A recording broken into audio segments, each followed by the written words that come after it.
जय मिथिला जय मैथिली। अपना सबके मिथिला में एखन बहुत सारा कॉन्ट्रोवर्सी चल रहा है, जकरा अपन सबके मैथिली भाषा में कहल जाय छे उक्टा मुक्टा, झगड़म झगड़ा, गड़ा गड़ाबन।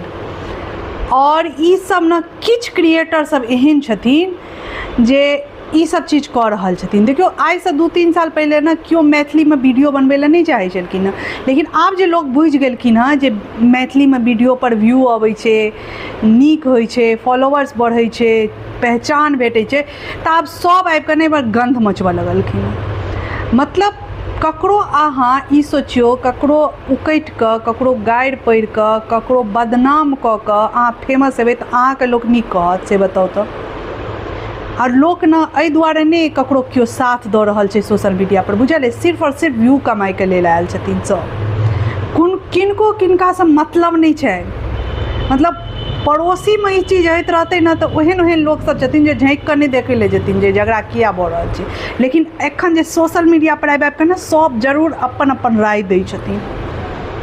तऽ हम तऽ बस एतबे कहब जे ई कॉन्ट्रोवर्सी, ई झगड़म झगड़ा, उक्टा मुक्टा के न कोनो तुक नहीं अछि।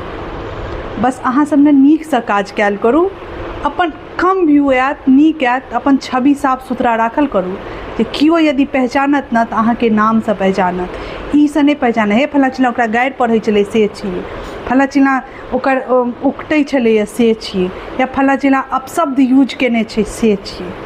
बुझलिए, अपन मिथिला मैथिली के नाम बचाओ और साफ सुथरा राखल करू अपन अपन नाम के। ई उक्टा मुक्टा से किछु नहीं भेटैवला अछि। कनिक दिन जरूर व्यू भेटत, कनिक दिन जरूर मतलब सब चिन्हत, लेकिन नीक से नहीं चिन्हत। अपना मिथिला में कहल जाइ छै जे कुकर्मे नाम चाहे सुकर्मे नाम। यदि कुकर्मे नाम करऽ चाहै छी तहन तऽ कोनो बाते नहीं अछि, लेकिन सुकर्मे हमरा हिसाब से सब सुकर्मे नाम करू, अपन मिथिला के नाम रोशन करू। बुझलिए।